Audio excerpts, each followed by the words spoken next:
Ковид цар тахал дотоодод алдсантай холбоотойгоор улс даяараа бүх нийтийн бэлэн байдлыг зэрэгт шилжиж ажиллаж байна. Энэ хүрээнд Чингэлтэй дүүрэг хуулиар хүлээсэн үүрэг холбогдол дүрм журмын хүрээнд ажлуудаа зохион байгуулж байна. Чингэлтэй дүүрэгт өнгөрсөн 2 сараас хойш дасралтгүй 24 цагийн шуурхай штаб ажиллаж байгаа. Энэ ажил хэмээн үргэлжилж байгаа. Шуурхай штабыг тамгын газрын бүрэлдэхүүн, эрүүл мэндийн төв, мэргэжлийн хяналт, цагдаагийн байгууллага, цэргийн штаб онцгой байдлын хэлцгээд нэгжүүд 24 цагаар ээж дараалан мэдээ авч тайлгнаж нэгдсэн мэдээ гаргаж ажиллаж байгаа юм. Түүний зэрэгцээ Чингэлтэй дүүргийн хэмжээнд нийтдээ 1000-аад албаагч нийтдээ энэ бүх нийтийн бэлэн байдлын үед ажиллаж байна.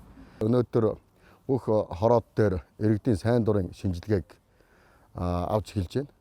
Энэ шинжилгээнд иргэд хамрагдсанаар бас өөрсдөө урьдчилан сэргийлэх, цаашаа эрүүл мэндийн анх гарах, мөн одоо сэжиг бүхээ хавьдагчтай уулзсан бол өөрийгөө тусгаарлах юм нөхцөл боломжуудыг бүрдэж өгч байгаа юм талуудтай. Тэгээд 5 дугаар хороо 15 дугаар хороонд хавьдалд орсон байж болцсогүй иргэдийг тусгаарлан дуудаж шинжилгээ авах ажлууд 2 дахь өдрөөр үргэлжилж байна. Энэ ажлуудын хүрээнд нэлээд сайн одоо шуурхай ажиллаж байгаа. Эрүүл мэндийн байгууллагын ажилтнууд сүүлийн 7 хоног бол өдөр шөнөгүй ажиллаж байна. Ийм байдалтай ажиллаж байгаа. Халдваргүйтэл ариутгын ажлыг байнга хийж байна. Одоо бид офс ажиллаж байгаа офсын байранд 2 цаг тутам хийж байна. Гадуур одоо заашгүй шаардлагатай газрууд дээр бид өдөр тутам хийж байна. Халдваргүйтэл ариутгын ажлыг бид энэ дээр маш сайн хийжээч энэний ард гарнаа. Чингэлтэй дүүрэг нийтдээ 19 хороотой, 19 хорооны 13 хороонд гэр хороол байгаа. Гэр хорооллын айл өрхүүдэд нийтдээ 29 мянган өрх амьдарч байгаа.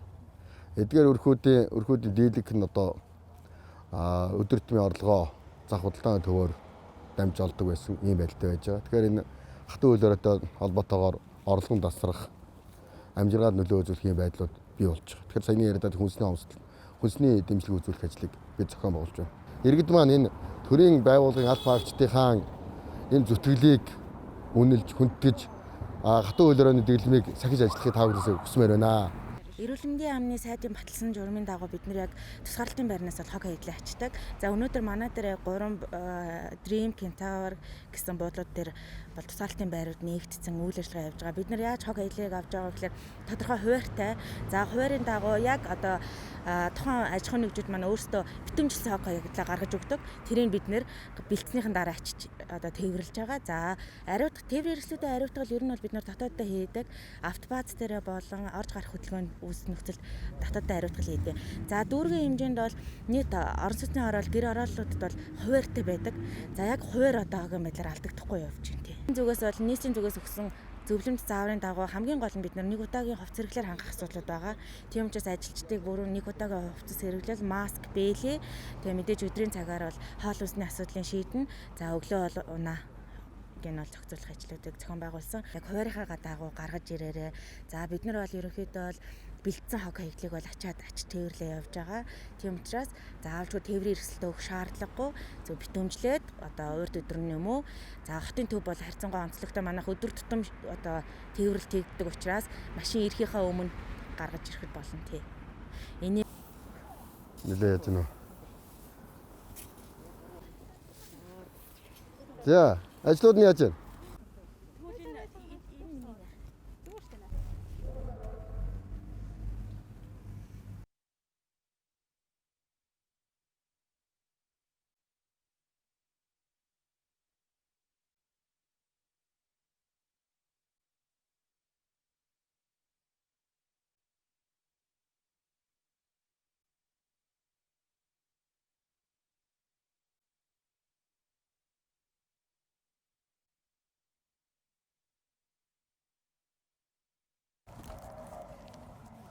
Нөгөө их сарангийн хүмүүс.